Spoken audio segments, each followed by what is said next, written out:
एक granite plant डाला और वो भी इटली के ब्रिटोन कंपनी का सेटअप था। तो हम लोग काफ़ी मेहनत करके उस प्लांट को सेटअप करके चलाया। फिर वन फाइन मॉर्निंग कुछ ऐसा हुआ कि जो पार्टनरशिप थी वो ब्रेक हो गई। तो बोला ऐसे ही फिर लगा कि यार आजकल ये अपार्टमेंट्स बनते हैं तो क्यों ना अपार्टमेंट का सोचें।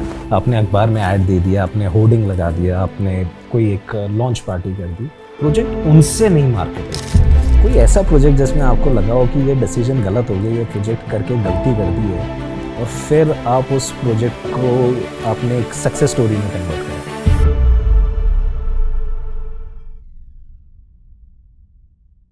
Hello viewers, welcome to Click to Know More, a podcast by 9 Degree.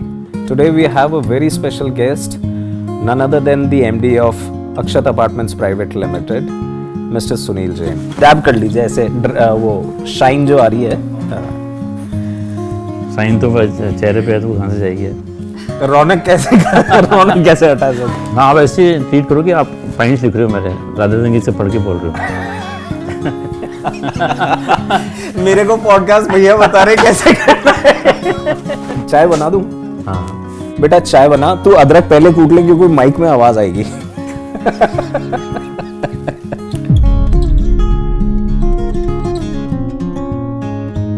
तो सुनील जी, आज तकरीबन 7 साल हो गए इस बात को जब आपका पहली बार कॉल आया था हमारे पास में। बिल्कुल याद है मुझे। और मैं इसी बिल्डिंग के प्रेमाइस में था और पिनेकल का तब हम लोग प्रमोशन कर रहे थे और आपका कॉल आया और आपने बताया कि मैं सुनील जैन बोल रहा हूँ और अक्षत अपार्टमेंट से, और आई वॉज इंस्टेंटली हैप्पी। अच्छा, मैं अक्षत के साथ में मैं शुरू से, इनफैक्ट जब सक्सेना साहब हुआ करते थे तब से मैं काम करना चाह रहा था। वो दिन और आज का दिन क्या बदला है? नहीं काफ़ी कुछ बदल गया वैसे तो। और हम लोगों ने वैसे काफ़ी सोचा था उस वक्त में कि किसको, क्योंकि हम लोग कोई बहुत ज़्यादा मार्केटिंग में नहीं थे उस वक्त में, तो हमने सोचा राइट पर्सन कौन हो सकता है। तो सक्सेना जी का हमारा काफ़ी इन्वॉल्वमेंट था उस वक्त बिजनेस में। तो फिर हमने कहा यार सक्सेना जी की चॉइस थे आप, तो मैंने कहा, और सुना भी था आपके बारे में, तो मैंने कहा चलो बुलाते हैं। तो मुझे अच्छी तरह से याद है कि जब आप वहाँ आए थे और जब कार से उतरे थे तो मतलब मुझे वो स्टाइल नहीं पसंद आया था। तो मेरे को लगा कि यार ये बड़े ही ऐसे है कि पता नहीं क्या कर पाएंगे नहीं कर पाएंगे, अपने जैसे नहीं लग रहे मुझे ये। एनीवे, तो फिर मेरे को लगा चलो बात तो करते हैं, हम आ ही गए तो तू बुलाया इनको। फिर बात करने के बाद जैसे जैसे आपसे बातें हुई, जैसे जैसे आपने जो आइडियाज़ दिए और जैसे जैसे काना तो स्टूडियो को बाहर निकाल के लाए और बहुत सारे आइडियाज़ हमने इसमें इम्प्लीमेंट किए, बहुत ही अमेजिंग थे। और हमारी गलतफहमी दूर हुई कि आप कुछ कर सकते हो। तो ठीक है, फर्स्ट साइट में लोगों को अजीब लगता है लेकिन काम बोलता है। तो अक्षत काना स्टेट को बाहर निकालने में काफ़ी हद तक आपका योगदान है, तो हम लोग उस बात के कह सकते हैं आराम से, क्योंकि बहुत सारे इनोवेटिव आइडिया जो आपने दिए वो जनरली मार्केटिंग पीपल नहीं देते हैं। लाइक आपने कहा कि एक रेस्टोरेंट जो अपना था बंद पड़ा था उसको चालू करो, एक कन्फेक्शनरी की शॉप थी वहाँ पे उसको आप चालू करो। फिर बहुत ही अजीब सा आइडिया था लेकिन करा हमने कि भी आप 8-10 विला का इंटीरियर करो। तो हमने कहा भी ठीक है, इन्वेस्टमेंट तो होगा, लेकिन हमने किया तो उससे हलचल हुई, कुछ ठोका पांडी स्टार्ट हो गई, वहाँ पे मूवमेंट हो गया जी। तो लोग आने लग गए और फर्निश विला बिकने लग गए। फिर कुछ इवेंट्स प्लान किए, जैसे आर्ट शो किया, हेरिटेज फिर किया, विंटेज कार रैली की, इस तरह के अच्छे किया, प्लांटेशन ड्राइव किया। तो उससे लोगों का मूवमेंट हो गया। जो जिन लोगों ने ऑलरेडी अपार्टमेंट्स ले लिए थे वो भी वहाँ पे मूवमेंट करने लग गए, तो उससे एक लाइवनेस आ गई जी। तो बहुत इनोवेटिव आइडिया थे और उसको हम कभी नहीं भूल सकते। उस प्रोजेक्ट को निकालने में वो सारे आइडियाज़ बहुत हेल्पफुल थे। और ये बहुत लोगों को समझना भी चाहिए कि कुछ इनोवेटिव आइडियाज़ ही आप बाहर निकल के आ सकते हो, कि नॉर्मल सोशल मीडिया या पेपर ऐड या इससे ही केवल कुछ नहीं होता। तो दैट वाज रियली हेल्प। एक इसमें से जो एक अक्षत के साथ में हम लोगों को काम करके एक जो चीज़ जो हम लोगों ने समझी है, जो हमने रियलाइज़ करी है, वो ये चीज़ थी कि जो एक रेगुलर कमर्शियल मार्केटिंग जो होती है, आपने अखबार में ऐड दे दिया, आपने होर्डिंग लगा दिया, आपने कोई एक लॉन्च पार्टी कर दी, प्रोजेक्ट उनसे नहीं मार्केट होता है। आपको एक कंटिन्यूसली एक एंगेजमेंट अपने कस्टमर्स के साथ में, अपने बायर्स के साथ में, अपने कम्युनिटी के साथ में एक कनेक्ट बना के रखना चाहिए। वो सबसे बढ़िया मार्केट है। तो वो हमारे लिए भी एक बहुत बढ़िया लर्निंग थी कि एक चैलेंजिंग प्रोजेक्ट में आप बिना कोई बहुत अग्रेसिव मार्केटिंग करे, बिना कोई बहुत बड़े बड़े एड्स छापे, you can actually pull off a project. That's true. Although कभी ज़्यादा बात नहीं हुई इस बारे में, बट आपका बचपन कैसा रहा, और आप अगर एमडी अक्षत अपार्टमेंट्स प्राइवेट लिमिटेड नहीं होते तो आप क्या कर रहे होते? बचपन जैसा नॉर्मल बचपन होता वैसे ही था। मेरे ख्याल से एजुकेशन में इतने मतलब वो नहीं थे, पढ़ाई नॉर्मली थी, मेरे 60s 55 समथिंग लाइक दैट। और बाय एनी चांस कॉमर्स लेकर के ग्रेजुएशन कर लिया। स्पोर्ट्स में थोड़ी वो रुचि रहती थी, कुछ कुछ खेल लेते थे। और फिर मैंने शुरुआती दिनों में तो काफ़ी डिफरेंट चीज़ें करी। तो कॉमर्स ग्रेजुएट होने के बाद भी जैसे एक फैक्ट्री हमारे हो करती थी अग्नि पंप के नाम से, वहाँ पंप सेट्स बना करते थे, तो पापा ने मुझे वहाँ भेज दिया कि आप वहाँ जाओ। हालांकि मेरा टेक्निकल ग्राउंड नहीं था, इंजीनियरिंग बैकग्राउंड नहीं था, लेकिन मुझे वहाँ पे चीज़ें बड़ी जल्दी समझ आने लगी। मुझे वहाँ की जो ड्राइंग्स थी और चीज़ें थी, फिर मैंने इवन लेथ चलाना सीखा मैंने। मेरे जो इंजीनियर थे वहाँ पे, लेथ मशीन, हाँ ओके, तो वो बड़े ही फोकस थे, बड़े अच्छे थे वो। तो मैंने उनसे बहुत चीज़ें सीखी। वर्नियर से मेजरमेंट करना, वर्नियर कैलिपर, हाँ, माइक्रोमीटर से नापना, और पंप सेट की जो टेस्टिंग करते थे उसका तो मास्टर था। फिर मैंने एक कोर्स किया था उस वक्त में इसका सॉफ्टवेयर का, तो बिरला इंस्टीट्यूट में, तो वो मुझे बड़ा काम आया। तो मैंने वहाँ पे एक केशियो का एक जो छोटा सा एक आईपैड आता था, तो उसके अंदर मैंने उसको डिज़ाइन किया। जो हमारे टेस्ट के कैलकुलेशंस बहुत ज़्यादा होते थे, तो हमारे फिर इंजीनियर लिमिटेड के इंजीनियर्स आकर थे, तो वो बड़े देख के इम्प्रेस हुए कि यार ये बड़ा अच्छा सॉफ्टवेयर बनाया आपने। तो फिर वो उन्होंने हर पंप सेट वाले को खरीदवा दिया वो केशियो का, और मैं जाके उनका डाटा फीड करके आता था, मेरा ही काम हो गया था। तो एनीवे 2-3 साल तक वो चलता रहा और बहुत ही इंटरेस्टिंग स्टोरी चलती रही वहाँ पे। फिर अचानक एक हमने सेटअप किया आबू रोड में, एक ग्रेनाइट प्लांट डाला। तो पापा को लगा कि भाई किसको वहाँ भेजें, तो मुझे वहाँ भेज दिया। तो वहाँ पे काफ़ी बेटर एक्सपीरियंस हमारे रहे, लेकिन वहाँ मैंने बहुत कुछ सीखा। एक पूरी नई फैक्ट्री को सेटअप करना, और वो भी इटली के ब्रिटोन कंपनी का सेटअप था। तो वो बड़े खुश थे मेरे साथ जो उनके डायरेक्टर आए थे। तो हम लोग काफ़ी मेहनत करके उस प्लांट को सेटअप करके चलाया। फिर वन फाइन मॉर्निंग कुछ ऐसा हुआ कि जो पार्टनरशिप थी वो ब्रेक हो गई। ये कब की बात है? ये है 90s की बात है, 90s की बात है, हाँ 92 की बात है। तो उसके बाद फिर मैंने सोचा कि मैं वापस जयपुर आ गया। तो जयपुर आके फिर वो फैक्ट्री तो चल रही थी हमारी जो उनके, तो मैंने सेटिंग हुई थी, लेकिन मुझे वहाँ जाने का मन नहीं किया, क्योंकि वहाँ उस फैक्ट्री का ढरा काफ़ी बिगड़ सा चुका था, लेबर प्रॉब्लम ये वो, डिसिप्लिनरी नहीं था। तो फिर मैंने नहीं किया कंटिन्यू। और फिर मेरे ब्रदर ने मुझे एडवाइस की कि यार फिर ऐसे तो खाली बैठ के तो क्या होगा। तो उस वक्त वो हर्षद मेहता झूम चल रहा था। तो बोले यार ये अपन शेयर में कुछ करते हैं। तो फिर उसमें शेयर की एप्लीकेशन भरा करते थे, और काफ़ी अच्छा रिटर्न आने लगा। फिर वन फाइन मॉर्निंग जितना वो रिटर्न आया वो सारा वाइप ऑफ हो गया। हाँ मतलब माइनस में नहीं रहा एटलीस्ट, लेकिन जीरो हो गया। जीरो हो गया। तो वो साल भर में फिर कहा कि यार ये सब बेकार के काम है, तो अपन नहीं करते हैं इसको। और उसके बाद में फिर कुछ ऐसे वाक़े आ गए कि हमको रियल एस्टेट में हम लोग एंटर हो गए। और ये क्या वाक़या थे? हाँ, ये वाक़या भी बड़ा इंटरेस्टिंग था। वो एक लैंड पार्सल था, क्योंकि हमारे पास कांजीचंद रोड पे एक लैंड थी जहाँ हम रहते थे, और फिर प्लस उन्होंने पापा ने सोचे कि एक लैंड और ले लेते हैं, जिससे कि एक घर और बना सकें दोनों भाइयों के हिसाब से। तो 800 स्क्वायर यार्ड लैंड की एक डील करी। तो बेसिकली वो बंगाली फैमिली थी, 4 ब्रदर्स की लैंड थी वो। तो उसमें से 2 ब्रदर उस लैंड को बेचना चाह रहे थे। तो वो टोकन अमाउंट दे के एग्रीमेंट हो गया। तो बाद में पता लगा कि वो जो विल उनको मिली थी जिस विल से, तो उस विल में लिखा था कि ये लैंड बिकेगी तो चारों भाई एक साथ बेचेंगे, यानी कि पूरा लैंड पार्सल एक साथ बिकेगा, ऐसे नहीं बिक सकता, ऐसा विल में लिखा हुआ था। तो पापा ने जब वो पढ़ा, तो क्योंकि पापा हमारे बड़े पेपर वर्क में बड़ी वो थे, उन्होंने कभी मैं तो ऐसे काम नहीं करूँगा, क्योंकि ये टाइटल में लिखा हुआ है आपके। तो मेरे को तो 800 गज का मैंने किया था, 800 गज की आप डील कर नहीं सकते हो, तो आप इसको ब्रेक कर दो, जो मैंने टोकन दिया वो मुझे वापस कर देना आराम से, मुझे कोई ऐसी जल्दी नहीं है। तो वो बंगाली फैमिली ठीक है, बोले ठीक है हम वापस कर देते हैं आपका पैसा। तो फिर वो लेकिन वापस लौट के आए थे, बोले कि आप 800 गज जो आप लेने वाले थे, तो हमने डिसाइड किया कि हम चारों भाई बेच सकते हैं इसको। अच्छा, म्यूचुअल एग्रीमेंट हो गया। हाँ, हमारा म्यूचुअल एग्रीमेंट हो गया है, तो हम लोग इसको बेच सकते हैं। मतलब तो बोला आप लोग तो बेच सकते हो, लेकिन मेरे पास इतने पैसे होने चाहिए ना कि 2000 गज लैंड खरीद सकता हूँ मैं। जी। आपने तो बेचने का डिसीजन ले लिया, मेरा पास भी तो इतना फंड्स होना चाहिए ना। तो तो बोला नहीं, मेरे पास इतने फंड्स नहीं है और मैं अपने बिजनेस में से इतना पैसा नहीं निकाल सकता और मुझे नहीं चाहिए, और आप 800 जो मैंने टोकन दिया वो आप मुझे आराम से वापस कर देना, इसकी जल्दी नहीं। फिर वो रिपीटेड वापस, जैसा पापा बताते अब वापस बार बार आने लगे।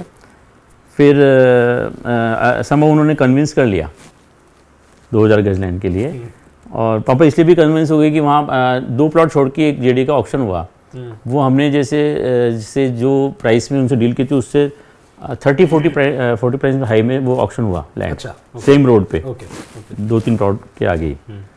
तो हमें लगा कि यार ये लैंड तो डील तो अपने सही किया, फंड्स की तो उसको भी शॉर्ट आउट करते हैं। तो चलो उन्होंने शॉर्ट आउट करके और उसको लैंड को पूरी को ले लिया 2000 गज को। अब जब हम उस ज़मीन पे गए, जब मकान वहाँ पे टूट गया, तो हम एक बार मेरे जब खड़े थे तो बोले यार ये तो बहुत बड़ी लैंड है। तो बोले इमेजिनेशन से बड़ी हाँ, ये तो बहुत बड़ी लैंड है, इसे क्या करेंगे।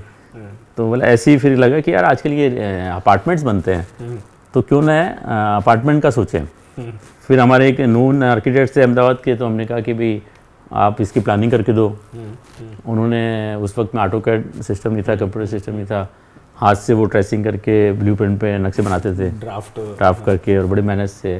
तो उन्होंने नहीं, गज्जर जी के अलावा वो दूसरे थे। अच्छा, गज्जर जी बाद में इन्वॉल्व हुए थे। तो अब वो जब मैप्स आने शुरू हुए तो प्लानिंग समझ में नहीं आई कि नहीं अच्छा नहीं है। ऐसे उन्होंने, वो शायद मेरे पास अभी भी रखे होंगे प्रिंट्स, तो 11 ऑप्शन उन्होंने भेजे और 11th ऑप्शन समझ में आया कि यार ये बहुत ज़ोरदार प्लान बनाया। तो फिर डिसाइड किया कि चलो अब बिल्डिंग बनाते हैं। मतलब ये शुरू से ही रहा है कि मतलब आपको कोई भी चीज़ पसंद करवाने में टाइम लगता है। हाँ, पसंद आनी चाहिए, जो भी पसंद करते हैं, ऐसे नहीं करती चलो कर लिया। अब वो फिर वो जो स्टार्ट किया तो मैप वगैरह अप्रूव करवाए। फिर जो भी कॉन्ट्रैक्टर्स हमारे जो घरों का काम करते थे, जो हमारे साथ एसोसिएट थे, उनको इन्वॉल्व कर लिया, और हम जैसे घर बनाते हैं वैसे उसको बनाने लग गए कि भाई अच्छी ब्रिक वर्क होना चाहिए, अच्छा फाउंडेशन होना चाहिए, अच्छा सब कुछ होना चाहिए, अच्छा मार्बल होना चाहिए। हाँ, मैंने 3-4-5 महीने में उसको ग्रैस्प कर लिया, क्योंकि मेरी अंडरस्टैंडिंग अच्छी थी और मैंने मैप्स वगैरह को काफ़ी स्टडी करके मैंने काफ़ी चीज़ें चेंज भी करवाई उस वक्त में बैठ के, कि मैंने कहा ये इम्प्रूवमेंट, मैं उसको रिलेट करता था कि मैं अगर रहूँ यहाँ पे तो क्या होना चाहिए। मैं अपने घर में हूँ तो मुझे डाइनिंग बेसिन चाहिए, मुझे लॉफ्ट चाहिए, मुझे आयरन काउंटर चाहिए, मुझे ये चाहिए, तो ये तो यहाँ ही नहीं यहाँ पे। तो मैंने वो चीज़ें फिर आर्किटेक्ट से बैठ के उसमें निकलवाई। फिर समाओ फिर एक दिन ऐसा आया कि जब वो अपार्टमेंट बन गए, सैम्पल फ्लैट जब बन रहा था, तो ओबराय ग्रुप के विक्की ओबराय ने वहाँ पे विजिट की। तो हमने उस समय, क्योंकि मैंने उससे पहले एक सुखी जीवन अपार्टमेंट था उसमें विजिट किया था, तो वहाँ पे डक्टिंग वाले कूलर लगे हुए थे, मैं बड़ा उससे इम्प्रेस था। तो मैंने कहा यार मुझे भी ये कूलर यहाँ लगाने हैं। तो हमने वहाँ पे बड़े अच्छे डिज़ाइन करके दिल्ली से करके मंगा के लगाए। तो अब वो जो विक्की ओबराय की पूरी टीम वहाँ पे आई हुई थी। मैं साइट विजिट पे जब गया तो वो लोग बैठे हुए थे, ओबराय होटल्स वाले, जिन्होंने यहाँ पे राजविलास और ट्राइडेंट उस वक्त बनाया था। मैंने कहा भाई ये कौन लोग होगा, क्या है। तो उन्होंने इंट्रोड्यूस किया अपने आप को, और उनके जो एसोसिएट्स थे उन्होंने कहा कि साहब कितने फ्लैट आपके पास हैं, क्या हैं, तो आपसे मीटिंग करनी है। मैंने कहा ठीक है आप आ जाना, शाम को ऑफिस में बात कर लेंगे क्या है। तब तक आपको शायद आइडिया नहीं होगा कि हाँ, उन्होंने बताया था कि ये विक्की ओबराय, इन्होंने बताया था, लेकिन वो मैंने देख लिया था सच को, और वो बड़ा कंफर्टेबल फील कर रहा था वो वहाँ पे बैठ के। तो ठीक है, मैंने कहा भाई शाम को जब आए तो बोले इतने अपार्टमेंट चाहिए। मैंने कहा क्यों चाहिए, कौन हो आप लोग भाई। तो मैंने कहा आपके होटल्स तो अपने, उन्होंने बताया ऐसे ऐसे होटल्स हैं उनके स्टाफ के लिए चाहिए। मैंने कहा आपके होटल एक तो आगरा रोड पे है और एक उस तरफ है, दिल्ली रोड पे है, बनी पार्क में बिल्डिंग में, आपको वहाँ पे अपार्टमेंट क्यों चाहिए।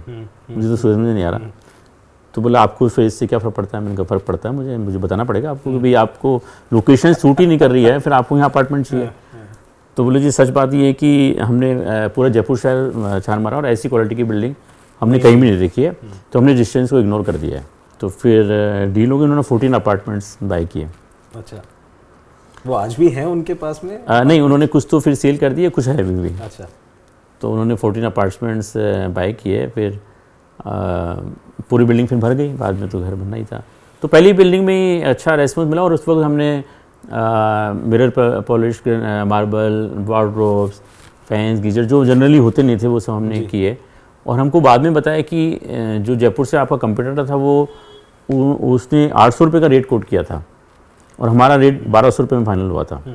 तो इतना डिफरेंस के बाद भी उन्होंने हमको प्रेफरेंस दिया। और ये कब की बात है, कौन से ईयर की बात है? ये है 97 की बात। 97 में। तो वो बड़ा अच्छा बूस्ट हमको मिला, चूँकि हमने प्लानिंग और क्वालिटी कॉन्शियस रहे, तो इस वजह से हमको वो एक ओबराय ग्रुप जिसका बड़ा टेस्ट रहा है हमेशा अच्छी क्वालिटी को लेके, तो उन्होंने हमको प्रेफरेंस दिया, क्योंकि ऐसा नहीं लग रहा था कि हम उस बिल्डिंग के बाद भी कोई रियल एस्टेट करेंगे। अच्छा, ऐसा कोई विज़न नहीं था, क्योंकि हम ऑलरेडी मैन्युफैक्चरिंग लाइन में थे, ट्रेडिंग बिजनेस में चल रहा था। तो फिर उसके बाद प्रपोजल्स भी आने लग गए, लोग हमको पूछने भी लग गए, तो समझो फिर वो रियल एस्टेट आगे बढ़ गया। और शायद आपका इंटरेस्ट था तो फिर आपने भी उसको आगे बढ़ाया। हाँ, मुझे वो लाइन फिर इसलिए भी अच्छी लगी कि मुझे क्या है कि डेली जब कुछ चेंज होता है ना, तो मुझे अच्छा लगता है। तो रियल एस्टेट में क्या है कि जब when you go to site का कभी कुछ एक फ्लोर स्टार्ट हो चुका होता है, फिर ब्रिक पर स्टार्ट हो जाता है, फिर मार्बल लग रहा होता है, फिर टाइल्स लग रही होती है, तो मुझे रोज प्रोग्रेस नजर आता है। जैसे फैक्ट्री में क्या होता है कि आप जो तो एक ही चीज़ बन रही होती है, उसी पे आपको काम करना, तो यहाँ चेंज होता था और इनोवेटिव था। तो और फिर एक नया प्रोजेक्ट नई चीज़ लेके आता है, नई प्लानिंग लेके आता है, नई चीज़ सीखने को मिलती है, तो ये मुझे बड़ा इंटरेस्टिंग लगा। नया एक चैलेंज होता है। हाँ, एक नया चैलेंज होता है। आज कुछ स्टोन वर्क का कुछ चैलेंज है, आज कुछ स्ट्रक्चरल कुछ उसके अंदर चैलेंज है। और एवरी प्रोजेक्ट में आपको चाहे डोर हैंडल्स ही हैं, वापस से उसको देखना स्टार्ट करना है। हाँ। ये नहीं कि जो पुराने डोर हैंडल लगा दिया यार वही लगा दो वापस, मार्बल भी दोबारा से स्टार्ट करना है, टाइल्स भी दोबारा से स्टार्ट करनी है, सब कुछ नए ढंग से वापस से स्टार्ट करना है। तो उसमें मुझे बड़ा अच्छा लगता था। मुझे हर प्रोजेक्ट के साथ में फ्रेशनेस बनी रहती है। हाँ, और फिर क्या है कि हर पुराने प्रोजेक्ट से कुछ नया होना चाहिए, ये एक चाहत थी हमेशा। तो पुराने प्रोजेक्ट में कोई छोटी मोटी अगर कमी रह गई तो उसको पूरी भी करनी है, ये भी एक चाहत थी। तो ऐसे करते करते एक इंटरेस्टिंग लाइन बन गई। ये अमूमन मैंने नोट करा है, ये आपके नेचर में मैंने नोट करा है कि आपका बहुत वेरिएशन नहीं होता। अगर एक इक्विलिब्रियम चलता है कि मतलब अगर दुर्लभ जैसा प्रोजेक्ट है तो भी एक उसमें है, अगर सवाई जैसा प्रोजेक्ट है तो वो भी एक है। सो ये हमारे लिए, इनफैक्ट मेरी टीम के लिए, मेरे खुद के लिए एक बड़ा बहुत ही इंस्पायरिंग चीज़ है कि आप कितने भी बड़े हो जाओ। जो मैं आपको ऑन कैमरा ये चीज़ मैं कह रहा हूँ कि ह्यूमिलिटी बहुत बड़ी चीज़ है। आप आज सबसे प्रेस्टिजियस प्रोजेक्ट कर रहे हैं राजस्थान का, but the humility is still the same and Sunil ji is still the same. In my professional experience of last 20 years, Sunil ji, I've noticed and I've seen real estate developers की बहुत बड़ी teams होती हैं। और आपकी जो 30 साल की जो जर्नी रही है वो वन मैन शो रहा है आपका मेजरली। एंड इस छोटी टीम और वन मैन शो के होते हुए आपने बहुत इफेक्टिवली और बहुत एफिशिएंटली प्रोजेक्ट्स को टर्न आउट करा है। इसका क्या प्रिंसिपल, गाइडिंग प्रिंसिपल रहा है और आपने कैसे इतना एफिशिएंट सिस्टम डेवलप करा? ये चीज़ मेरे को मेरे फादर से मिली एक्चुअली। उनकी वर्किंग भी ऐसी थी। बेसिकली जब अपन कोई काम करते हैं तो उसको अगर अपन परफेक्ट वे में करने की कोशिश करते हैं और 1 by 1 करने की कोशिश करते हैं और उसके साथ होमवर्क कर लेते हैं तो आपका काम बढ़ता नहीं है जी। आप उसको एक ही काम को निपटाते चले जाते हो। और जब आपकी जो अगर आप पूरी यूनिवर्सिटी से काम करते हो, कोई मैनिपुलेशन नहीं करते हो, तो आपका टाइम काफ़ी बच जाता है अपने आप ही। तो उसमें आपको स्टाफ स्ट्रेंथ की या खुद के टाइम की बहुत ज़्यादा ज़रूरत नहीं पड़ती है, क्योंकि आपने चीज़ों को क्रमवार एक प्रायोरिटी से उसको जचा करके काम किया है जी। और काफ़ी काम अपन सोचते हैं कि ये आपकी टीम को करना चाहिए, तो वो समटाइम टीम उतनी मैच्योर नहीं होती है या टीम उस हिसाब से नहीं होती कि आपके हिसाब से वो काम करे, तो वो काम में आपको इन्वॉल्वमेंट देना पड़ता है। तो अगर आप थोड़ा बहुत भी इन्वॉल्वमेंट दे देते हो किसी आदमी को, जैसे आप काम कराने के लिए अगर आप उसको 5 मिनट्स में दे करके उसको फीड कर देते हो कि भी काम ऐसे करना है, तो वो उसको समझ आ जाता है कि ये काम ऐसे करना है और ये कहें कि आपको ये काम करके लेके आना है, तो वो हो सकता है वो रिपीटेड वर्क्स हो जाएंगे। तो ये नेचर मेरा फादर का शुरू से रहा है कि काफ़ी काम आप खुद अगर करते हो अपने हाथ से तो आपको ऐसा नहीं लगता कि मैंने बहुत टाइम वेस्ट कर दिया है, बल्कि आपने टाइम बचा लिया है। तो this is thing how we learn. इसी से एक और सवाल निकल करके आता है। हम लोग बहुत सारी रियल एस्टेट कंपनीज के साथ में काम करते हैं। हम लोग वहाँ पे 7 लोग, 8 लोग, 12 लोग, 20 लोग, 24 लोग जितनी बड़ी सेल्स टीम देखते हैं, उनके ऊपर एक सीनियर मैनेजर होता है, एक जूनियर मैनेजर होता है। इनफैक्ट चलिए मल्टीपल प्रोजेक्ट्स वाले केस छोड़ देते हैं, बट कई डेवलपर्स ऐसे भी हैं जिनके पास में 1 या 2 प्रोजेक्ट्स ही हैं, उनके पास में 10-10 सेल्स वाली टीम रही। आपकी सेल्स टीम हमेशा शुरू से कॉम्पैक्ट रही है, कोई आप स्पेशल ट्रेनिंग देते हैं उनको उनकी एफिशिएंसी के लिए? नहीं देखिए, ट्रेनिंग हम लोग उनको, एक तो क्या है कि ट्रेनिंग हमारी ये नहीं कि आपको इतना माल बेचना है, ये ट्रेनिंग दे देते हम लोग उनको कि भाई आपको 5 सेल्स करनी है इस महीने में, या 10 सेल्स करनी है आपको, या कोई 20 सेल्स करनी है जी। हम ट्रेनिंग ये देते हैं कि भाई आपके पास जो कस्टमर आता है आप उसको पूरी रेस्पेक्ट करो और उसको जेन्युइनली हर चीज़ समझाओ, प्रॉपर तरीके से उसको एक्सप्लेन करो प्रोजेक्ट को। कोई भी तरह की ड्रीमी चीज़ मत दिखाओ उसके, सब ऐसा हो जाएगा, ये हो जाएगा। इवन जैसे कई बार क्या होता है कि कोई रिमोट जगह पे होता है, सब यहाँ से सेक्टर रोड निकलेगी, यहाँ से वो हो जाएगा, इंफ्रास्ट्रक्चर बढ़ जाएगा, तो ये सब बताने की जरूरत नहीं है। ये सब चीज़ें उसको अपने आप पता करना दो, क्योंकि गवर्नमेंट आपके हाथ में नहीं है। आपको केवल आपका प्रोजेक्ट को एक्सप्लेन करना है कि आपके प्रोजेक्ट में क्या है और ये कब तक पूरा हो जाएगा और उसकी क्वालिटी फिनिशेस क्या है, वो आपको जनरली उसको बतानी है, उसको पसंद है या नहीं है। और उसके अलावा उसको जो रहने के बाद में जो एक मेंटेनेंस कॉस्ट होती है, जो जनरली कई लोगों को पता नहीं होती है, वो भी बतानी है कि भाई आपको ये कॉस्ट आने वाली है, क्योंकि मेंटेनेंस एक कॉस्ट होती है। तो आपको अगर जेन्युइन तरीके से ये बात बतानी है। और कुछ बार क्या होता है कि कोई कस्टमर नेगेटिव बात करता है, तो वही आपको पैनिक में नहीं आना है। वो 1 करोड़ की चीज़ को आपको 50 लाख ऑफर कर देता है, इसलिए ऑफर करता है, बोले ठीक है कोई बात नहीं, आपको उसको समझाना है। समटाइम ऐसा भी होता है कि आपके प्रोडक्ट के हिसाब से कस्टमर नहीं आता है। आपका प्रोडक्ट 5 CR का है, आपको प्रोडक्ट 10 CR का है और उसका बजट 2 CR का है, तो उस आदमी को इग्नोर नहीं करना है आपको उसको पूरा मान सम्मान देना है। वो बोला ठीक है आपके बजट की चीज़ हमारे पास नहीं है, आप उसको चाय पानी भी पूछनी है और आधे से ज़्यादा उसको भेजना भी, ठीक है आपकी रेंज का माल हमारे पास नहीं है जी। तो और उसको पूरा टाइम देना है फोकस तरीके से। तो वो सेल्स क्या है कि उससे फिर कन्वर्ट हो जाती है। समटाइम्स क्या होता है कि जैसे हमारे पास प्रोडक्ट महंगा है और कोई कम बजट वाला आ गया, लोअर बजट, तो लोअर बजट वाला आदमी आ गया, उसने आपने उसको मान सम्मान दिया, तो वो एटलीस्ट हैप्पी होके गया कि यार मैं वहाँ गया था, लेकिन ठीक है मेरे बजट की चीज़ नहीं थी, लेकिन चीज़ बहुत बढ़िया है, बहुत मज़ा आ गया उन लोगों से मिलके और प्रोडक्ट बहुत बढ़िया है। तो ऐसे एग्जाम्पल में हुए कि उनने वो अपने सीनियर्स को, अपने ऑनर्स को या किसी ऐसे नोन को जो उनकी बजट उनको लेके आ गए, उनको रिकमेंड करते हैं, रिकमेंड करके लेके आ गए साइड पे कि यार ऑफिस साहब आपके मतलब की चीज़ मिल रही है यहाँ पे। तो ऐसे सेल्स आ जाती है। और माउथ पब्लिसिटी को हमने हमेशा प्रायोरिटी माना है कि भाई आप उसको, जैसे हमारे यहाँ सेल्स जो बंदा करता है वो कभी भी अगर वो पुरानी जो बंदा होता है उसको फ़ोन करता है तो इग्नोर नहीं करता कि यार मेरा ये काम नहीं है, आप उससे बात कर लो, उससे बात कर लो, उसकी प्रॉब्लम को वो सॉर्ट आउट करेगा वो। ठीक है, कोई सेल्स मीटिंग में बैठा हुआ तो ये कहेगा सर मैं 2 घंटे बाद आपको कॉल करता हूँ, लेकिन उसको वो अगर 10 साल पुराना भी उसका क्लाइंट है और उसका फ़ोन आ गया तो उसकी वो प्रॉब्लम को सॉल्व करेगा। ऐसे ही हमारे क्या ऑफिस में जैसे पेपर वर्क, जैसे मैंने अपने पापा से सीखा है कि पेपर वर्क बड़ा सॉलिड होना चाहिए। तो सारे हमारे जितने प्रोजेक्ट्स हैं उनके आपको क्रमवार सारे टाइटल पेपर्स हैं, अप्रूव मैप्स हैं, वो मिल जाएंगे आपको।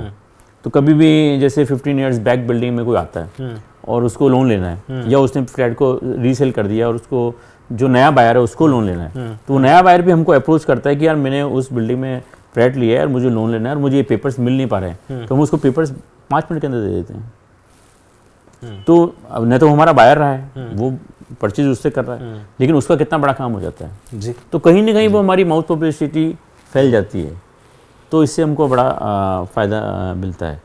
और कोई टारगेट नहीं दे रखा हमने हमारे सेल्स टीम को, तो इसलिए वो रिलैक्स रहते हैं और अनजेन्युइन सेल नहीं करते हैं कि यार 5 बेचने हैं, चलो यार झूठ बोल के बेचते हैं। जब उनको बस टारगेट ही नहीं है तो बिके तो बिके, नहीं बिके तो नहीं बिके, लेकिन बिक जाता है। A lot can be learned from this, मतलब बहुत सारी रियल एस्टेट कंपनीज इस प्रिंसिपल से सीख सकती हैं। क्योंकि एक चीज़ ये है ना कि हमको हमेशा हमारे प्रोजेक्ट पे कॉन्फिडेंट रहा है कि हमने जो प्लान की है और जो लोकेशन चूज़ की है और लोकेशन के हिसाब से हमने प्रोजेक्ट को बनाया है जी। तो ये बिकेगा नहीं ऐसा तो हो ही नहीं सकता है। धीरे बिकेगा, तेज़ बिकेगा, प्रोजेक्ट बनते बनते बिक जाएगा, प्रोजेक्ट बनने के 2 महीने बाद बिक जाएगा, बिकना तो इसको है ही। तो इसमें ऐसा पैनिक सिचुएशन कभी आती नहीं है। बहुत सारे प्रोजेक्ट्स हाथ में होते नहीं हैं, इसलिए सर्कुलेशन फंड्स का भी हाथ में रहता है। और फिर रियल एस्टेट ऐसी चीज़ है कि जो नीड है आदमी की, ऐसा कभी नहीं हो सकता कि ये ख़त्म हो जाएगी, आउट ऑफ ट्रेंड हो या तो ये तो बिकना तो है ही। ठीक है, कभी आदमी जब फाइनेंशियल क्रश में होता है, मार्केट स्लो होता है तो धीरे बिकता है, लेकिन बिकना तो होता ही है उसको। आपने स्ट्रेस वाली बात कही, इससे एक सवाल मेरे मन में आया। आपका सवाई से पहले प्रोजेक्ट था दुर्लभ। दुर्लभ से सवाई का जो ट्रांजिशन हुआ, क्या कभी कोई हेजिटेशन आई? स्केल बहुत बड़ा था, इन्वॉल्वमेंट चीज़ों का बहुत बड़ा था, फाइनेंशियल इन्वॉल्वमेंट, रिसोर्स इन्वॉल्वमेंट। कभी कोई ऐसी हेजिटेशन हुई कि आपको कभी लगा कि एक कदम पीछे लिया जाए या ये कैसे होगा? उसके बारे में बताओ। मतलब कि दुर्लभ से जब ये आया था तो आप सही करोगे, घबराहट तो बहुत हो गई थी। तो जहाँ पे एक बहुत बड़ी खुशी होनी चाहिए था प्रोजेक्ट आने की, उसकी जगह थोड़ी सी एक स्ट्रेस था। लेकिन स्ट्रेस जो आपने पॉइंट्स बताए उस पर बिल्कुल नहीं था। न प्लानिंग को लेकर स्ट्रेस था, न कोई फाइनेंशियल को लेकर स्ट्रेस था, न कोई प्रोजेक्ट को पूरा करने का स्ट्रेस था। स्ट्रेस इस बात का था कि भाई ये जो प्रोजेक्ट की लोकेशन है, जयपुर की मोस्ट प्राइम लोकेशन है, वहाँ ये प्रोजेक्ट आ रहा है। तो ये केवल प्रोजेक्ट नहीं है, बेसिकली ये केवल बिजनेस वेंचर नहीं है कि आपको जैसे बनाना है इसको, क्योंकि इसको बनाने के साथ में आपको कंप्लीट करके लोगों को घर देने के साथ में आपको एक जयपुर शहर का मान भी रखना है। क्योंकि ये स्टैचू एक ऐसी जगह है कि जहाँ पे बगल में बिरला वेटर में है और बाकी चीज़ें हैं, तो आपको उसी को कॉम्प्लीमेंट करते हुए कोई चीज़ वहाँ बनानी होगी जी। तो ये मुझे लगा कि बहुत बड़ी जिम्मेवारी मेरे सर पे आ गई है, जिसको मुझे अच्छे ढंग से पूरा करना होगा। क्योंकि प्रोजेक्ट बनाना और बिकने, इसमें तो मुझे कभी भी घबराहट नहीं हुई थी, न मुझे प्लानिंग को लेकर घबराहट थी। लेकिन मैं ऐसी कोई गलती नहीं कर दूं कि जयपुर के अंदर जो ऐसी लोकेशन पे कोई ऐसी चीज़ बन जाए कि लोगों को लगे यार क्या ये बना दिया। तो कॉम्प्लीमेंट टू सिटी भी होना चाहिए। तो आपको बिजनेस वेंचर के साथ साथ में आपको सिटी का भी ध्यान रखना है। तो ये एक बड़ा जिम्मेवारी सा महसूस हुआ। लेकिन हमने जो प्लान किया है उसको अभी, और जो हमने हेरिटेज स्टाइल के अंदर उसको राजस्थान आर्किटेक्चर को फॉलो किया है, और काफ़ी हद तक हमने उसको सक्सेस हमको लग रहा है कि कर रहे हैं। ये तो बनने के बाद खैर मालूम पड़ेगा। और हमारे जो एडवाइजर्स ने हमको जो नाम भी दिया है सवाई, वो भी उस जगह को कॉम्प्लीमेंट करता है। तो बेसिकली हम ये मानते हैं कि हम एक अच्छा सिटी के लिए कॉम्प्लीमेंट प्रोजेक्ट वहाँ पे ला पाएंगे। तो इसमें हमारे जो आर्किटेक्ट्स हैं, शहर और संगीता बैथल की पूरी टीम का बहुत बड़ा योगदान है इसके अंदर। अच्छे तरीके से सेंसिबिलिटी को मेंटेन करते हुए और बहुत ही मॉडर्न लिविंग का कंसेप्ट हमको दिया है। इंटरेस्टिंग। सवाई कैसे हुआ वो अपने आप में एक मिस्ट्री है, जो कि मैं although we are working with you on this project, but ये इसकी शुरुआत कैसे हुई?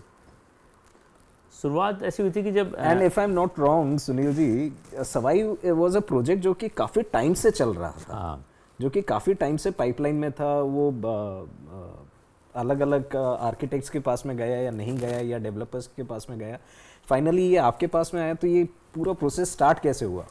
मतलब सर इसमें सबसे इंटरेस्टिंग बात है कि ये ऑलरेडी जो लैंड ओनर्स हैं वो ऑलरेडी डेवलपर्स हैं, वो होटल्स और रियल इस्टेट में ऑलरेडी हैं। उसके बाद भी उन्होंने अपन को इस प्रोजेक्ट से को चूज़ किया है जी। तो इसमें इंटरेस्टिंग ये था कि ये जो प्रोजेक्ट जब मेरी जब मीटिंग हुई थी सूर्या जी मेरे हिसाब से, तो बेसिकली वो एक होटल का प्लान बना के बैठे हुए थे, और होटल का प्लान तो काफ़ी अच्छा था जो मैंने देखा, और उसमें कुछ रेजिडेंशियल पोर्शन भी था। तो उस रेजिडेंशियल पोर्शन के लिए वो मुझको जोड़ने की बात कर रहे थे।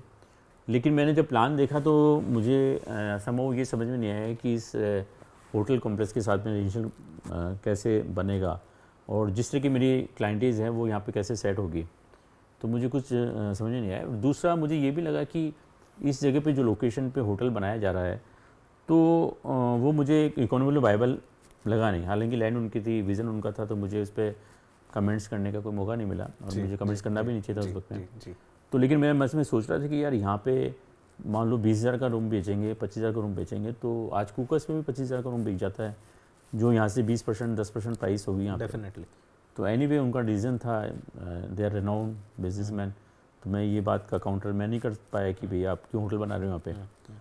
तो बेसिकली फिर मुझे ये लगा कि मैं इसमें फिट इन नहीं हो पाता हूँ, और मैंने उसी मीटिंग में कह दिया कि मेरा इसमें कोई रोल मुझे नज़र नहीं आता है, और आप ऑलरेडी रियल एस्टेट में हो और आप लोग कंस्ट्रक्शन में हो, तो आप इसको खुद ही इसको इनिशिएट करके डेवलप करो, आगे बढ़ाएं, ज़्यादा अच्छा रहेगा। तो मुझे समझो इसमें मुझे मेरा कोई रोल नज़र आ नहीं रहा है, और मेरे वैसी कोई आपको हेल्प चाहिए तो आप मुझे याद कर सकते हो। और क्योंकि मैं सुरजराम जी वैसे को काफ़ी पहले से देख रहा था, स्टेशन में हम लोग साथ थे, तो मैं उनकी वर्किंग से बहुत इंस्पायर भी था, और उनके नेचर से, उनके हम्बलनेस से।